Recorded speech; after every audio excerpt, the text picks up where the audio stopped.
Hey guys, it's Phil coming back at you with another video! Today, I'm back, I'm pumped up, I'm excited. Hopefully everyone's doing well, practicing self-care, not letting one thought, one situation, one person take them outside of what they know to be true, and are doubling down, doing the next right thing, and not letting anything get in front of you and taking you outside of what you know, especially if you know exactly what you need to be doing, but you're letting things get in front of you, tear yourself down, you're demeaning yourself and degrading yourself and not letting yourself become everything that you need to be. And I know exactly 23 people did just that. They went in the exam, kicked it directly in the chest, got the job done, ripped the exam's heart out, and are living the life that they want to see for themselves, because that's how many people went in the exam, destroyed it, doubled down, and did everything that they needed to become the best possible version of themselves. And a lot of people on this list were doubting themselves, beating themselves up, tearing themselves down.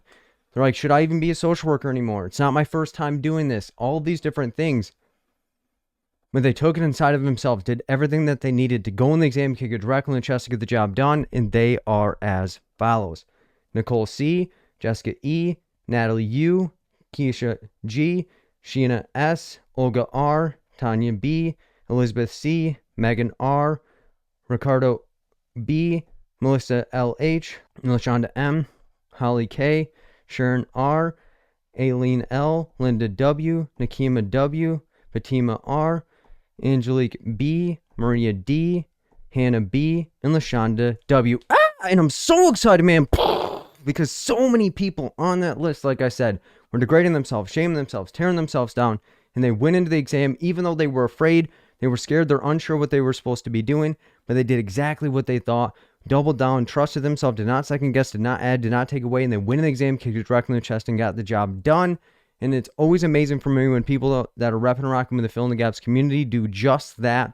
And if you've repped and rocked with me as well, and you win in the exam, kicked it directly in the chest, and got the job done, you can send me an email at berda24@gmail.com, and I'll give you a shout out as well, or comment down below, because it's always amazing for me how many people are repping and rocking with the Fill in the Gaps community, and how many people are doubling down, doing the next right thing, become the best possible version of themselves. And if you're like, man, Phil, I want to rep and rock with you as well, the easiest way to do so is to attend my Sunday study groups, because it gives you, one, the most amount of time with me, but also two, gives you information as well as not to memorize anything, but to be able to recognize and apply it to go in the exam, kick it directly in the chest to get the job done. And the next Sunday study groups are as follows: 625 practice questions, so going over the types of questions that you can see on the exam, different myths that people spread about the exam, tips that I find most helpful for people to keep in mind as they're preparing for, as well as taking the exam, to go in the exam, kick it directly in the chest to get the job done. The 6-step process that I recommend every single person to keep in mind as they're breaking down the questions, and then going through 15 practice questions. And do not come in the session expecting to get every single question correct, because a lot of times people will come into my session saying, you know what, I'm going to let these determine whether I'm ready or not for the exam, because the questions that I construct are often more difficult than the ones on the actual exam, but also more difficult than other programs that you traditionally are going to be breaking down questions with if you're repping and rocking with multiple sources. So if you're trying to understand whether you're breaking down the questions in an effective and efficient manner, and whether you're comfortable and confident with how you're doing that, that Sunday study group is going to be an easy way for you to be able to determine that. The next one after that is 7-9. Family and group therapy. And yes, we're skipping one because, one, the holiday, but also I'll be on vacation. So again, the next one is 7-9. Family and group therapy. I'll be going over the family modalities, Bowen, structural, and strategic family therapies, as well as the stages and steps of group therapy, different concepts related to group therapy, as well as practice questions related to those. And again, do not come to the session expecting to memorize anything, but be able to recognize and apply it to go in the exam, kick it directly in the chest to get the job done. The next one after that is 7-16, the defense mechanism. So going over the different Freudian defense mechanisms, not ways to memorize them, but ways to actually recognize and apply, and then tying it all together with practice questions. The next one after that is 7-23, going over the acronym: safety, feelings, assess, refer, educate, advocate, facilitate, intervene.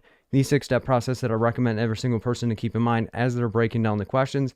The types of questions that you can see on the exam, myths that people spread about the exam and how to prepare, and different things related to those, and then going over practice questions related to application and reasoning type situations. And as I stated before, do not come in the session expecting to get every single question correct, but come in with an open mind and being able to understand what you're doing, how you're doing it, and what is going to be helpful as you're preparing for the exam in the future. The next one after that is 7:30, going over ethics, and this is going to be going over the code of ethics, tearing it apart line by line, and not ways to memorize it, but what are some actual practical clinical situations and scenarios, as well as what is the gray within the code of ethics. Because a lot of times people are like, Bill, it must be this way or it must be that way, because the code of ethics is not black and white. And if it was, we wouldn't be having ethical dilemmas. We'll be going over subpoena versus court order, referral versus supervision, and then tying it all together with practice questions. And again, it's going to be a session that's going to help you better understand how you're getting to answers and not just memorizing anything. And then you do not have to attend these sessions live, because when you register or add your name to the email list, in order to receive the recording as well as the materials to review at your own leisure, because I know people are busy. The sessions can sometimes run long. The sessions are typically 4, 5, 6 hours long. So if you're not able to attend the entire session, it will be possible to receive the materials and the recording to review at your own leisure. And these are paid sessions on Sundays from 7 p.m. Eastern time until they kick us out. And they can't kick us out. I'm the host, because again, they're 4, 5, 6 hours long. And a lot of times people are like, man, I didn't think this was going to be as helpful as it actually was. Or man, I've never seen the situations or concepts explained this way. You want any information related to the Sunday study groups, send me an email at berda24@gmail.com, or click the link down below in the description, which is the view more under the title, and it'll send you to my calendar. You'll see the individual tutoring sessions, Sunday study groups, a new session that I'm starting, as well as just different ways to rep and rock with me, as well as there is a new session that I'm going to be introducing. And why I'm introducing this is because a lot of times people are looking for more practice questions, and the session that I'm going to be creating is on 6/22. It's called Thought-Provoking Thursdays, because a lot of times people are like, Phil, I want more questions to practice and I'm not sure where I should be practicing. So this session is strictly going to be going over practice questions. So if you're trying to get more practice or more exposure, or looking for difficult practice questions, this session is going to be something that you're going to want to attend. This session is going to be 3 to 4 hours long, and since it's the first one, I'm not really sure what it's entirely going to look like, but we're going to be breaking down questions, tearing them up, and giving you exposure and experience on how to do so. You want any information related to that, send me an email at berda24@gmail.com, or click the link down below in the description, which is the view more under the title. In addition to that, I do still offer individual tutoring sessions. So if you want to rock with me on an individual setting, either breaking down questions, breaking down concepts, understanding what your preparation is going to look like, or refining things, so that way you go into the exam not feeling 100% confident, but have an idea of what you can do when you're not feeling confident. Go in the exam, kick it directly in the chest, get the job done. If you want to sign up for individual tutoring, click the link down below in the description, or send me an email at berda24@gmail.com, and I will give you the information as fast as I possibly can. And the one-day course has not been announced just yet, because for those that know, my wife is pregnant. We're looking for a house and all these different moving details and different parts. So I don't want to solidify something that I can't actually meet. So don't worry. The one-day course details for the next one are going to be announced soon. But if you're interested and are like, man, I want to review the one-day course information, it is possible to receive a previously recorded version. So if you want any information related to that, send me an email at berda24@gmail.com, and I'll give you the information on how to purchase a previously recorded version. And for those that do not know, Audible has continued to partner with me on my YouTube videos and my podcast. So if you want to support me, then go to my Audible affiliate link at www.audibletrial.com/fill-in-the-gaps. Sign up for the 30-day free trial, get you a free book. And for those that are wondering what is Audible, Audible is an easy way to get information on the go. So if you're busy just like me and you're unsure how to continue to become the best possible version of yourself, or you're an auditory learner similar to myself, Audible is an easy way to supplement information on the go. So if you want to support me, go to my Audible affiliate link at www.audibletrial.com/fill-in-the-gaps. Sign up for the 30-day free trial, or click the link down below in the description that says the Audible free trial. I appreciate every single person that has done that already. And if you want to identify a book that you could get with your free book when you register, a couple that I'd recommend: The Alchemist, The Archer, UOU, and The Power of Habit. Each of them have lessons and blessings that you can keep in mind as you're trying to progress, because we're all experiments and we're all trying to become the best possible version of ourselves, and we're doing our best every single day. And like I said, from the bottom of my heart, appreciate every single person that has already done so. And if you haven't already, hit the like button down below, which is thumbs up button down below, because it helps other amazing social workers just like you rep and rock with me as well. And if you could do me a favor, drop a comment down below, something that you're working towards, something that's positive in your life, something that you are trying to improve on, because I don't know about anyone else, but I read every single comment and I try to respond to as many as I possibly can, because I want to ensure that you guys are making sure that this fill in the gaps community is one, strong, but also two, you don't always have to post about everything that is positive. It can be something that you're trying to work on, and we can try to support you in any way that we possibly can. And if you haven't already, hit the subscribe button down below, hit the bell notification next to it, because it helps amazing social workers just like you rep and rock with me as well. And if you haven't already, check out my podcast on iTunes, Google Play, Stitcher, or Spotify, because it also gives you additional information that I am working on, and the different conversations with people that have passed their exams, they're failing their exams, and all these different things, because it is amazing for me to give you guys as much as I possibly can. So again, if you're trying to rep and rock with me, Sunday study groups are an easy way to do so. Individual tutoring, the thought-provoking Thursdays that I'm coming up with. So again, I appreciate every single one of you guys. And before I let you guys go, there are some things that are on my mind that I think could be helpful for a lot of people, because as I'm talking to people, they're always telling me like, man, Phil, I'm struggling with this, or man, Phil, I'm struggling with that, or man, Phil, I'm not even sure what I should be doing. And as I'm listening to people and as I'm interacting with people, I want everyone else that is experiencing similar things, or individuals that are not able to have these conversations or hearing these things in their own life, to actually find benefit as well. And a lot of what I've been hearing is, Phil, I failed the exam. I'm not sure what happened, or man, Phil, I've been studying, but I don't feel like I've made enough progress, or I'm not feeling as positive or as confident as I should.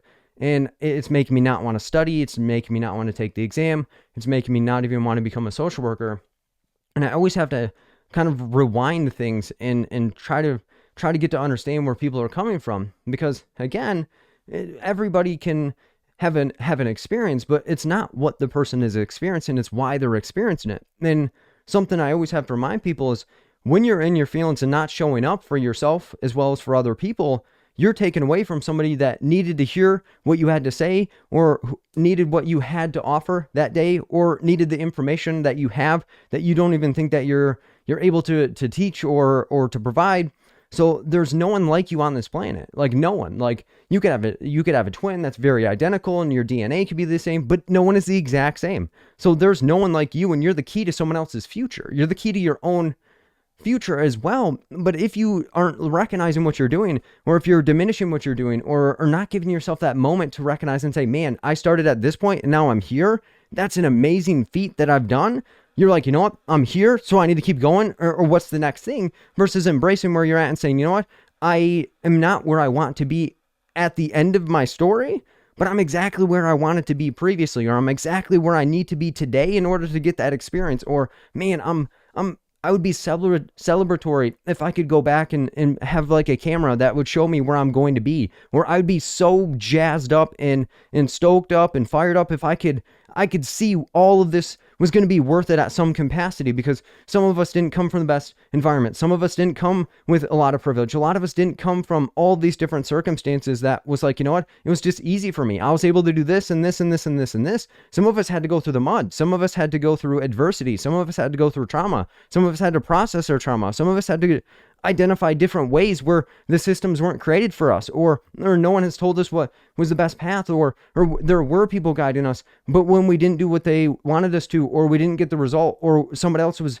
better than us, or we're looking at this other person or this person or this person, we forgot why we even started doing this. And a lot of that is we take our uniqueness away from ourselves, or we take away our drive, or we take away from our energy, because we're looking at how much further we have to go versus how much we've already gone. And with that, a term that came to my mind, and again, when I was in school, I hated these doggone things. And if you had to do this for an assignment too, you'll know exactly why I hated it. But it was a process recording. So process recording is a tool within social work, or within academia, or within just settings in general, where you're looking at a session that you're doing, or you're looking at somebody else's session, and the process recording is you're analyzing what is occurring, why they did that, and what could be done in the future. So process recording, I hated the doggone thing, because one, you got to remember everything that occurred within the session that you had with the client, but also two, you had to explain why you're doing whatever you're doing. And as a student, I was like, bro, I don't know. I'm looking at information. I'm looking at this person do it. I'm looking at that person do it. So I don't know why I'm doing it. I'm just trying to become whatever I think a social worker or a therapist or individual is supposed to be. However, over time, once you start being able to explain or understand why you're doing the things that you're doing, you become more attuned to what is actually going on in the moment. So why I recommend people to do a process recording as they're studying and as they're taking the exam is because a lot of times what happens to people is that they go into the exam, they have a process that they're going to run, or they have multiple processes that they're going to run because people told them this and this and this and this. However, I digress on that because a lot can be said for that, but you are doing a process nonetheless. However, you're looking at the result of like, you know what? I failed the exam. What went into that though? What were the factors that went into you failing the exam? Is that you had too many strategies and techniques? Is it because you second guessed? Is it because you were a speed NASCAR driver? Is it because you didn't understand certain things? Or was it a certain moment that you took a break and you shouldn't have took a break? Is it that you had this moment? Like what went into that? And why that's important is because it's not the result, it's the process that led you to that result. Because way too many times as humans and as society in general, based on social media, networking, all these different things, we're always trying to be looking at the results like, man, what can I share? Or man, look what this person did. Or man, I can't share that I didn't do this well, or I can't do this, or all these things. So we're so addicted and hellbent on the result that we forget what it took for us to get the result. Because you can look at somebody like, man, they passed the exam, but what did it take for them? Like what was happening behind the scenes? And what's happening behind your scenes?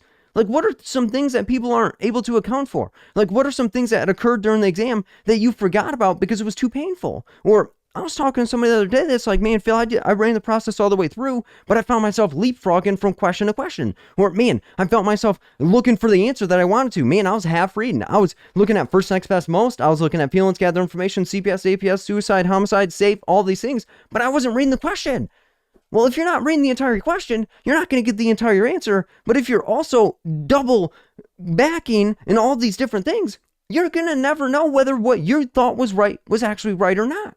So that's where doing a process recording of your process is going to be important, because we need to be more focused on the process over the result. Because if the result's like pass or fail, or man, Phil, I got this percentage on this practice exam, what went into that? Like what happened the day of you taking that? Did you have a good day? Did you have a bad day? Were you feeling angry, resentful, stressed? Was there somebody bouncing around outside? Was somebody playing? All these different things. Because if you don't think about what are some factors that are outside of your control, you're going to feel like you have to take control of everything. But I don't know about you, but I'm not about to go and talk to somebody next to me that's taking the test and tell them to stop bouncing their leg or stop tapping their pen. I can't do that. Why? Because I'm going to get disqualified. But if I'm focused on this person over here, I'm going to lose myself in the exam. But in addition to that, in order for you to progress in any way, shape, or form, you need to record or have a record of where you started. So that's why I always tell people, if you're not feeling motivated, you're not feeling excited, you're not feeling pumped up, you're not sure of whether you're actually progressing or not, where did you start? What was your goal when you first started studying? What was the purpose of you doing all this? Because a lot of times people are like, well, Phil, I'm still not getting as many questions right as I wanted to. Well, how many questions were you getting right when you first started?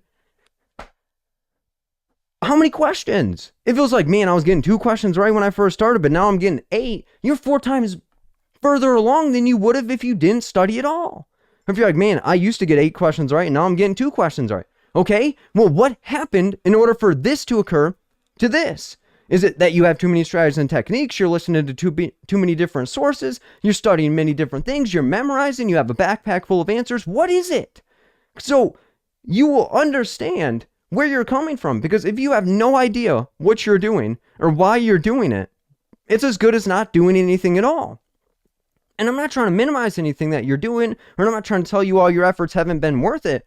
But at the end of the day, you have to be able to say, I'm doing this strategy and technique because of this. I'm doing this because of this. And if you can stay true to what you say that you're going to be doing, it's a lot easier for you to believe that what you know to be true. But if you're like, I'm doing it because this person told me that if I see this one word, or I see this, or I see that, or I see this, all you're doing is coming in like a magician and trying to look for a magic trick or a shortcut. And all shortcuts are going to do is cut you short.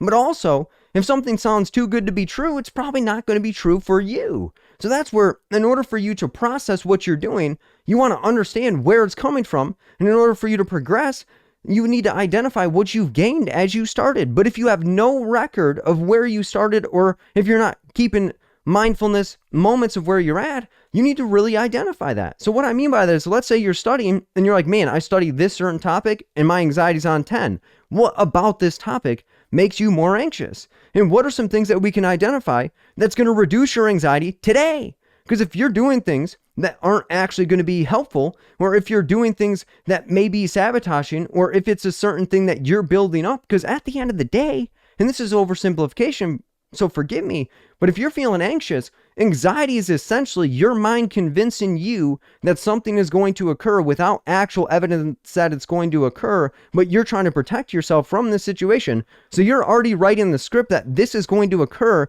so I got to do X, Y, and Z in preparation for whatever is not even certain to occur. But when it doesn't occur, you don't get that energy back. When it doesn't occur, you don't get to be like, you know what, I was totally right. No, you're like, yep, I was totally wrong, which then feeds into anxiety in the future. So that's where in order for you to get to where you want to go, you have to let go of things that you think are protecting you. And that may be involved letting go of some strategies and techniques. That may be you letting go where you thought you would be right now. Maybe you don't have the job that you wanted. Maybe you're getting at risk of losing your job. Maybe your partner's on your back. Maybe you're on your own back. Maybe your family's adding some pressure. All these different circumstances, you have to really bring them to the forefront and say, are these things going to lead me to where I want to go? And if not, what is the purpose of why they're in my life? Is it because it's a sunk cost fallacy of like, you know what, I'm going to continue doing something regardless of it's working or not because I sacrificed time, I sacrificed money, or I did all these things? What is it?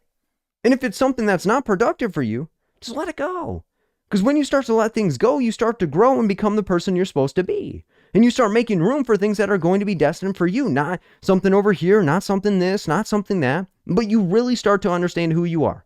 So that would be my push, is to understand what you're doing, how you're doing it. But in addition to that, if you're not getting what you want to go, and if you're not going where you thought that you would be, what is needed to help you get there? Because a lot of times less is more. So if you got this material, or this person's telling you to do this, or this person's telling you to do that, but it doesn't work or doesn't make sense to you, don't do it just by default. Because you have to be willing to stay true to who you were. So will you be the same person and have the same faith in yourself without the results? That's what you got to ask yourself.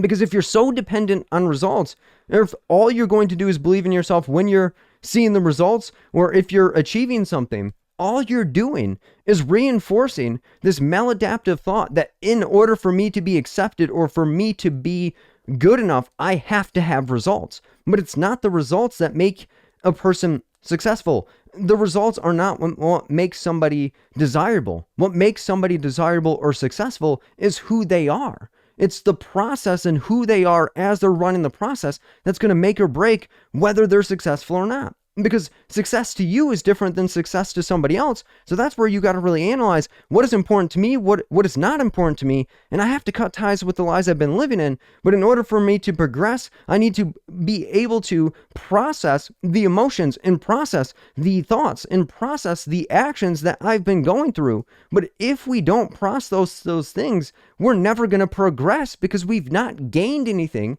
Because process separated out, the C means we need to critique or correct something. Progress, take the G out. In order for you to progress, you need to gain something at some capacity in order for you to become something different. Because if you never identify where you start or where you're at and get like almost content or congratulatory towards yourself, it's going to feel like a dogfight your entire time. But in order for you to get into where you want to be, you need to build a base. But if you don't have any base of where you're at, but you're basing everything you do on results, you're basically about to throw a dynamite stick in the basement in order to reconstruct something. But we don't need you to reconstruct something. We need to be getting constructive feedback in order for you to construct and get where you're supposed to be and go back to where you're able to feed whatever process that you thought that you needed. So that's what I'm telling you is if you don't feel like where you're supposed to be or where you want to be, don't be like, you know what, it's never going to happen. Be like, it will happen. It may just not be on the timeline that I thought it would be in. It may not be where or feel how I wanted it to feel, but I'm still me nonetheless. I'm still uniquely gifted and talented nonetheless. I'm still worthy nonetheless. I'm still able to do this nonetheless. I am still a social worker nonetheless. I'm still competent nonetheless. I still have a degree nonetheless. I still have the ability nonetheless. I still have what is needed. I just need to allow for it to foster more growth or foster more experience or more opportunities, or I need to let go of what I thought I needed and embrace what I have, because it's the person that's grateful that for what they have that is more content and more excited than the person that's always thinking about what is needed in the future, or you know what, I need to not let go of this. But a lot of things that we hang on to are making us believe things that are untrue, or making us unfaithful to what we need to be faithful for. Because a lot of us are dreaming of the opportunity of going in the exam. We've always wanted to go into the exam and get licensed, but when you are not ready or don't have the skills and abilities or have belief that you have the skills and abilities, the opportunity is not actually an opportunity. It's a consequence, or it is a punishment, because we believe that we're not able to do it when that's not the truth. So that's my push. So when you are feeling or in your feelings and not showing up for yourself and for the people around you, you're taken away from somebody who needed you that day, because you are uniquely gifted and talented and nobody can be you. So there's no one else like you on this planet. So you're the key to your own future and success, but also the future and success of other people that you may not even know, or you do know. I'm there for my child. I'm there for my family members. I'm there for all these different people. Because in order for them to become who they're supposed to be, I need to be who I am every single day, whether I feel like it or not, or whether I believe that what I'm doing is significant or not. It's not up to me. It's up to what I need to continue doing in order to become who I'm supposed to be and come from where I come from, but not wish that I had a different story, because my story is mine and it doesn't matter whether people value it or not. I value it, and that's all that matters. So that's why I'm telling you, in order for you to continue to progress, or for you to progress in any way, keep a record of where you started and give yourself grace and give yourself credit for what you've obtained and what you've gained throughout this process. And it'll allow for you to get a different energy that you may not have ever had. So you need to understand that regardless of what you've been through, whether it's failing the exam, losing a job, getting into an argument, or all these different things, that you have to take in the lessons and blessings from that situation. You have to continue doing what you know is right in order for you to get what is right for you. And it may not be on your timeline, it may not be what you thought it was going to look like, but it's looking exactly what it needs to be in order for you to appreciate and to get the skills and abilities and talents that you need in order to maintain it. Not just obtain it, but maintain it over time in order for you to continue doing everything that you need to be. So hopefully that was helpful for at least one person, because a lot of times people are like, me and Phil, I don't think I can do this, or I'm ready to give up. My push for you is don't give up. Give yourself what you need in order to get up off of the ground and push yourself into the future and become who you wanted to be from the start. But in order for you to become who you want to be, you have to be who you are today and understand what are some things that I need to change, what are some things that I need to reinforce and strengthen, and what are some things that I can continue doing in the future.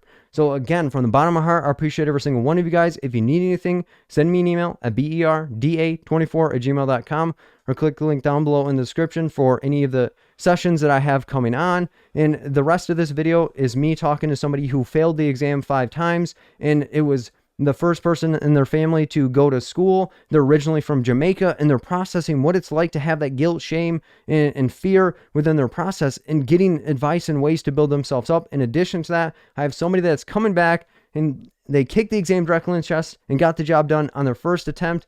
And hopefully you find those stories helpful as well. From the bottom of my heart, appreciate every single one of you guys. I love every single one of you guys. You need anything, drop me a shout, send me an email at berda24@gmail.com. Hope to see you in the Sunday study groups, individual tutoring, the thought-provoking Thursdays, or at any capacity. Again, from the bottom of my heart, appreciate every single one of you guys. Without you, there's no me. And the Fill in the Gaps community is amazing. And you guys are all uniquely gifted and talented, and you guys can do this. I'm getting out of here, guys. Keep doing the next right thing. Do at least one thing for yourself for self-care, and give yourself credit. I love every single one of you guys. I'm getting out of here. I'll see you guys in the next video. In peace out, guys. I took the exam 5 times and failed. I want to give up. My support system motivated me, and I finally got the courage to reschedule, but I'm so afraid. Hi, Phil. Hi, guys. How are y'all doing? Good. What's up? What's up? So I took the test first in 2014, right after I got my MSW. And when I took it, I failed it by 4 points, and I was devastated. I It was to the point where I didn't study or want to do anything for like a year or two. And I guess a lot of it came from my upbringing. I was born and raised in Jamaica, and it's where it was instilled in me, especially by my parents, that you come to America, land of opportunity, you have to study hard, get good grades. So it's been instilled in me for so long, where in high school, like, I worked my butt off. I, graduated, like, top in my class. I went to college. I was the first in my family to go to college and graduate. So it's like all the pressure was on me. Everyone was looking at me to do well. So I did everything in my power. So it was where I put myself on this, I guess, pedestal where, I can't fail because I'm going to let people down. So after my husband talked to me about, retaking my test, because I was looking to move closer to my family, because I have 5 kids now, and I wanted, to be closer to my supports. And the only way to do that, most of the jobs were requiring me to have my license. So I said, okay, I'm going to start study. Then I chickened out. Then my husband said, okay, I'll pay for the test for you. So you're just going to have to go and take it. So he paid for it. So I went again, started studying. And lo and behold, I failed by 3 points. I didn't take it very well. Like everyone was saying, I cried my eyes out. I talked so negative about myself, that I'm a failure. I wanted to quit. I was just in a state of, depression for a long time. And then it was like, I just start to listen. A friend just actually point me in your direction of your video. And I started to, watch you and listen, and just like your motivation. So I started to, just start to be positive to myself. And um, another friend passed along to me a book called The Four Agreements. And I read that book, and it, just talk about be, impeccable with your words, always know you're doing your best. Don't take anything personal. So I tried to, to focus on those things, but it was, still getting to me. And I think it's just have to do with the fact that we're all humans. And I decided, well, okay, I'm going to try and give it another shot. And when I signed up to take the test, the third time, I was 9 months pregnant. So I drove 2 hours to take the test, because that was the closest, test site that was allowing me in. This was, again, it was during COVID, because my baby now is 10 months. So I was like, I'm running out of time. I need to take it before I have the baby, because, by the time I have the baby, my approval is going to be expired. So I feel like I rushed myself. And again, it was another letdown. So I told my husband, I said, that's it. I'm done. I'm not taking this test anymore. I said, I feel like I'm wasting your money, because each time I take it, you're the one paying for it.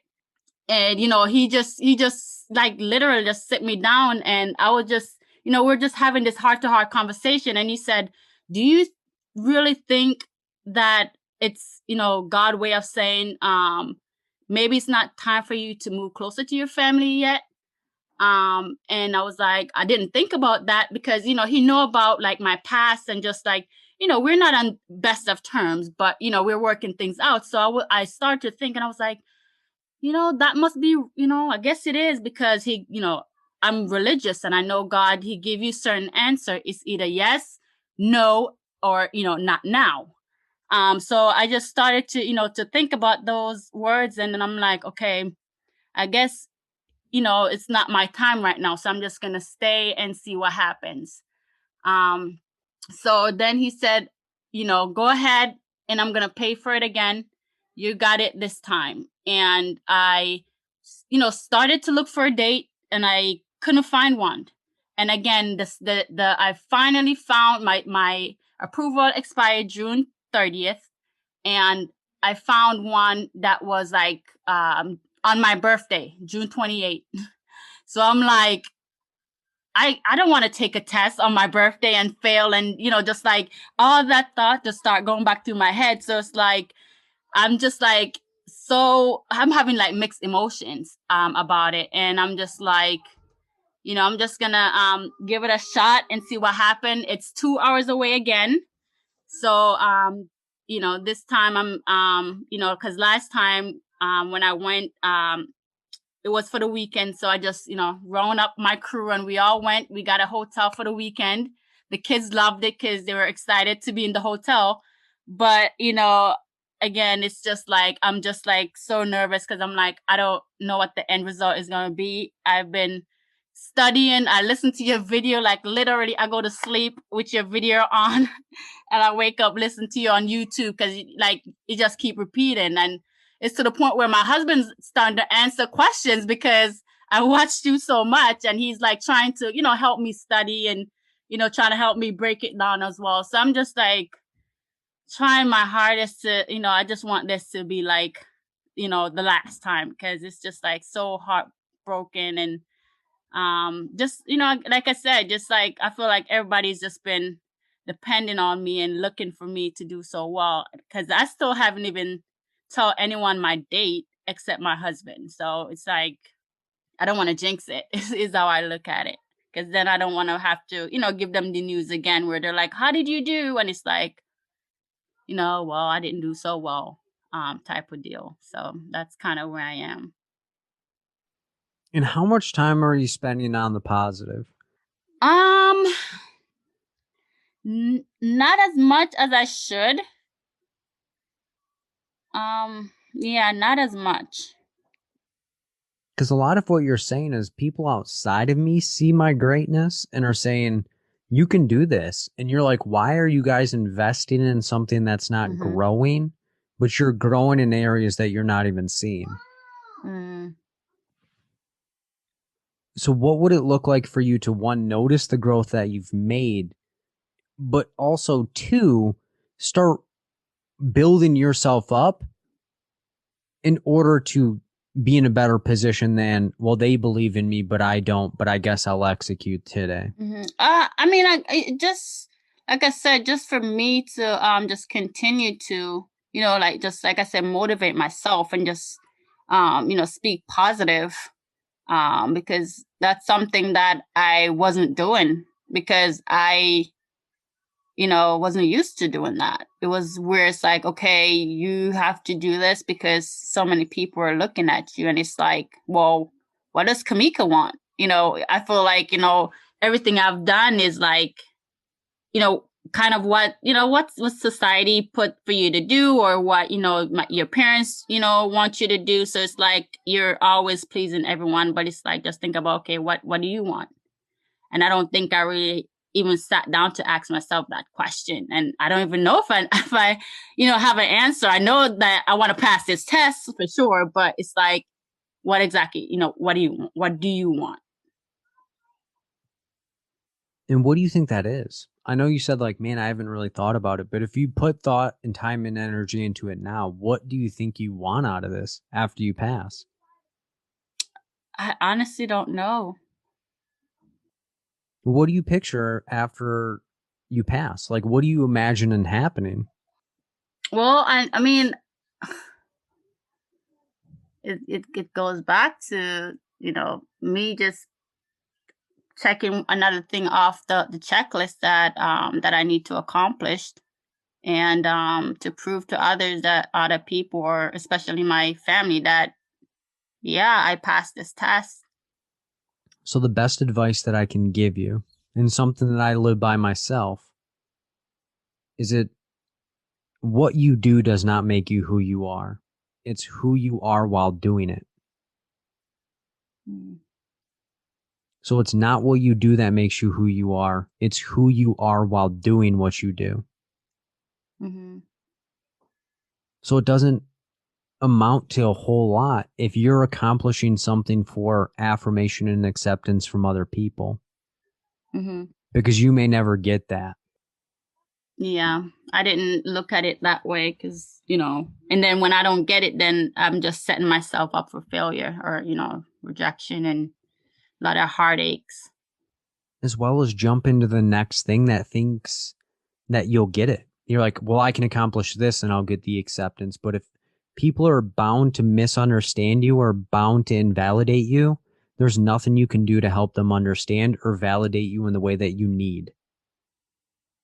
Mm-hmm. Yeah, I mean,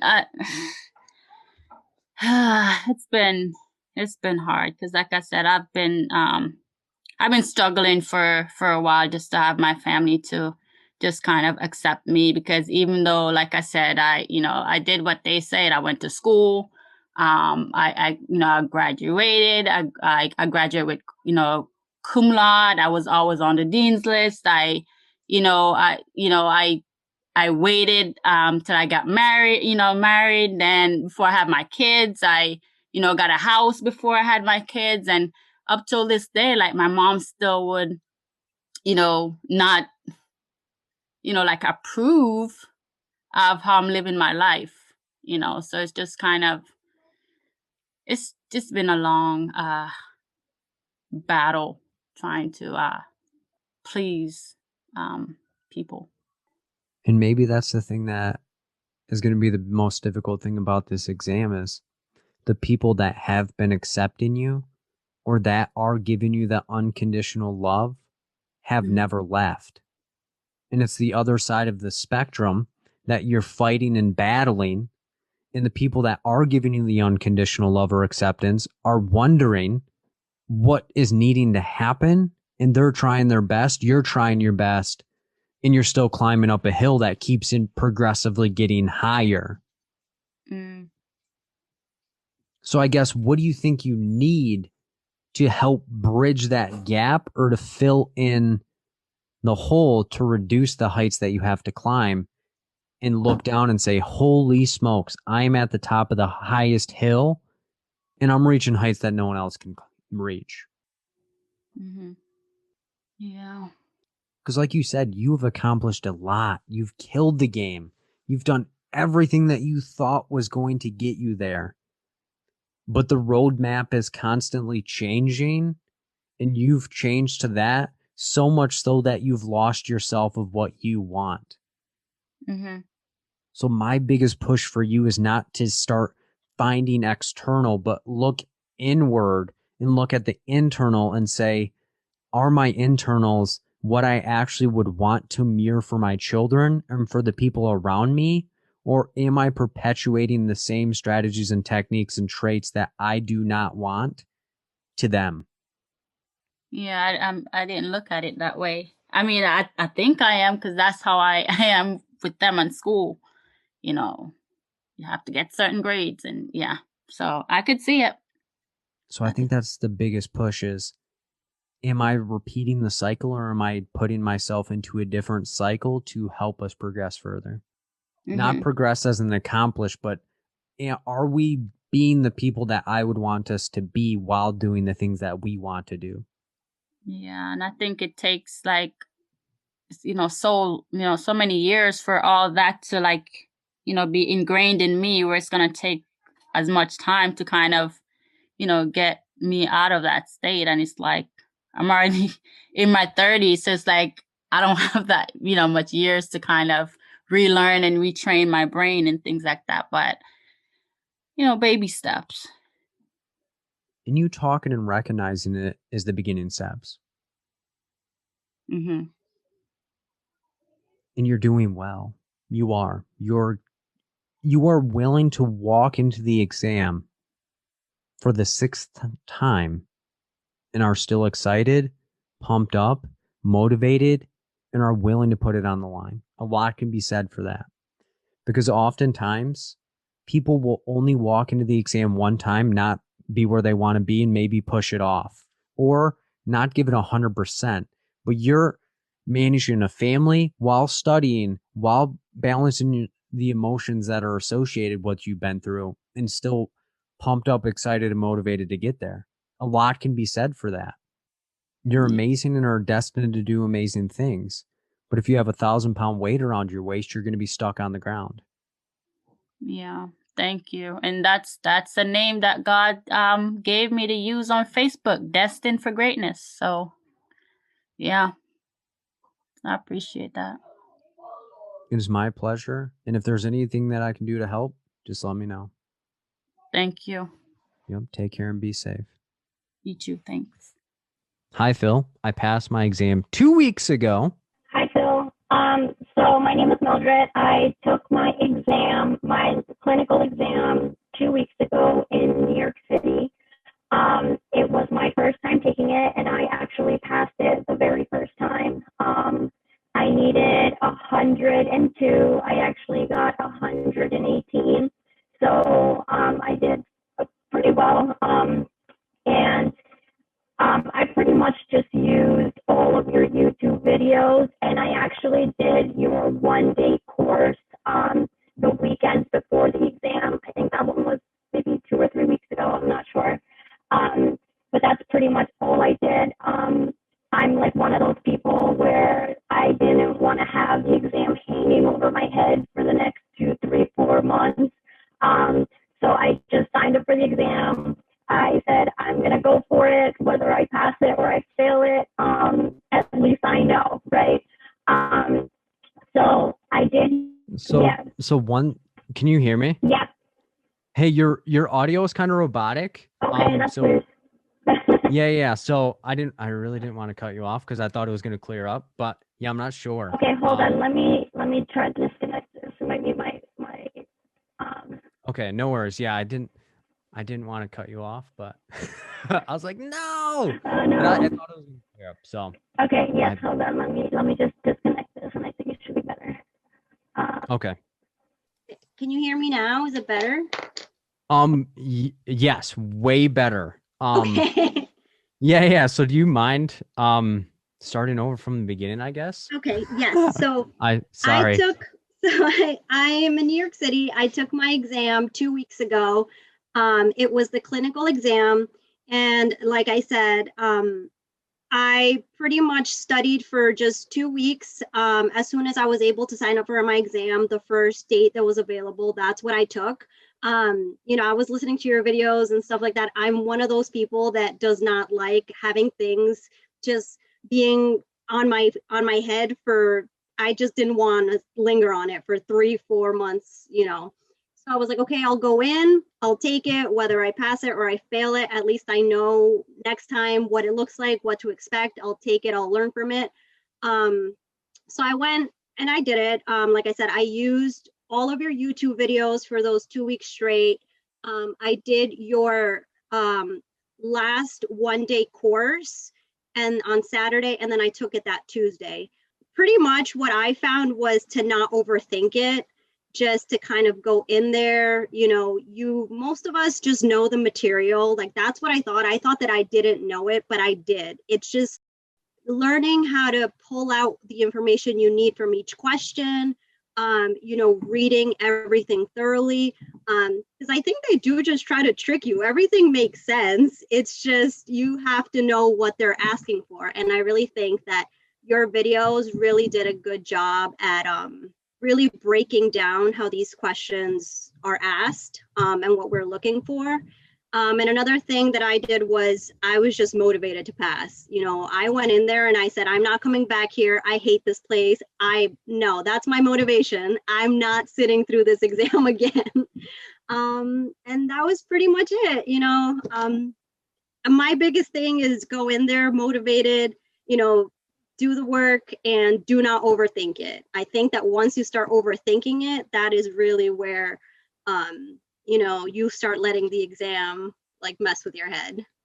And what would you tell somebody that's like, man, I'm struggling with self-doubt, or I don't know these particular topics as well as I want to know them? What would you say to that person? Well, I would just say that just to be conscious of what topics you might be struggling with and just kind of go back. I knew that I didn't know, like, let's say the theories as well as I should have, just because, grad school was so long ago.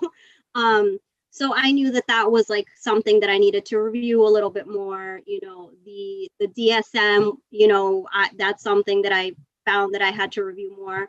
But that's just kind of going off from your videos and, the practice exams that I just looked through. I did use the pocket prep. I found that the pocket prep is fine, but the wording from the pocket prep and even the APCAR book is very different from the actual exam. I found that the questions were more similar to your style of writing than the actual textbook. So I did really well on the textbook exam, practice exams and the pocket prep. But then when it came to like the ones you did, I'd be like, oh my God, okay, hold on. I got to break this down and figure it out. And then they actually were more similar to yours on the exam than they were to those exams. But it's just pretty much like, the material, you just need to like be confident, because even though we think we don't, like we do. It's, we've been in the field or at a grad school.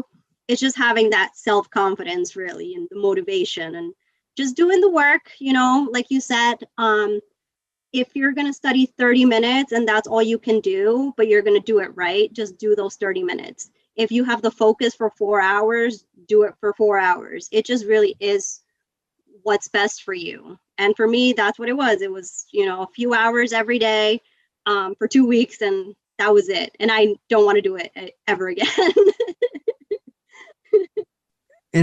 And that's the wildest part too, is when you had that doubt, not just throwing your hands up to like, oh my gosh, I'm not really sure what I need to do. It's all right, let me learn a little bit more. Mm-hmm. And it's not me, it's the process that I've been doing. Yeah. So if somebody was like, man, I feel like I'm not going to do well, did you experience any self-doubt? And if so, what did you do to rebuild yourself back up and then push past that to get past the exam? Well, I had a lot of more like self-doubt, like right at the beginning when I started studying, because obviously, the last exam I took was 3 years ago. I've been in the field, but it's just very different. And I was freaking out. I started taking the practice quizzes, or I would do the pocket prep. And it just was not, I was failing everything. So it was a lot of the self-doubt, but I was just like, you know what, like, I just need to put in the work. I'm like, once I put in this work, once I take note of like what my forte is, what it's not, then, and then, the good thing is that you have 150 questions. So for me, I realized that the meds were not happening. Like, so I gave up on those, and I'm not saying you guys should, but I knew that my strengths were everywhere else, to where if I got a few questions on my meds or whatever, like, it would be okay if I bombed them, because I had put in the work on other strengths. So I focused more on like what I was really good at and focused more on getting that really strong. And then obviously trying to supplement a little bit with everything else. Does that make sense? I mean, isn't that wild? The more that you put your focus on the things that you're comfortable with, the things that you're uncomfortable with almost come more comfortable. Mm-hmm. So that way, when you're in the exam and see the topic that you're like, well, I didn't put 100% into this, but I know the answer's on the page. And if I do see something that I know, yep, I'm going to kill it. Mm-hmm. Like, it's over. So isn't that wild how when you put your energy into the areas that make you feel comfortable, it mm-hmm. makes the uncomfortable situations more comfortable? Yeah, definitely. That's just what I thought. I was just like, well, you know what? If I don't do well on this, then I know that I did well on everything else. And, I just went in there and I was, once again, just kept focused, didn't overthink what they were asking, just kept kind of using your process of like what they were looking for, breaking down the question, the location we were at, the length of time, what type of client, what are we looking for? And then just taking the time to actually just reading every single answer, because, you know, sometimes they have like those two answers that are alike, and then there's one word that's different. So just taking the time to thoroughly read. You know, at the end, we do have 4 hours. So you might as well take advantage of the time that you do have. And is there any other things that if you were getting ready to take the exam or that you would have wanted to know prior to going into the exam? Prior to the exam, I'm not sure. I think your 1-day course covered it pretty well in your YouTube videos. I think that when I went in there, it was more of like getting over those same day anxiety of the test. But once I walked in there, I felt like I was pretty prepared and knew what to expect, you know. I don't think anything really threw me off a whole lot. It's just very long, so you should probably sit in front of a screen and for 3 hours and just try to do that. Because I think that's where I struggled a little bit too, just keeping focus and not getting bored. For me, it was very hard to like just sit for 3 hours. And it's always amazing for me when people are like, hey, that 1-day course was helpful. Because that was just something that I just started just last year and was like, man, I don't think this is going to go well. And it's been one of the most successful things that I've been able to do because it does give so much. And when people are like, hey, that was helpful, it almost like surprises me and is like, wow, I guess it is all working out, you know. And it's just always amazing for me, especially you coming back and sharing your experience. You don't know how much that means to have, one, help someone pass, and then 2, having them willing to come back and empower the next generation of test takers. Yeah, everybody's got it. I'm sure they do. You know, just key point, I think, is motivation and the confidence. You know, once you have that, then you have everything else. And yeah, of course, I have a few of my friends coming up for their C, and I'm like, found this guy on YouTube. You guys have to see.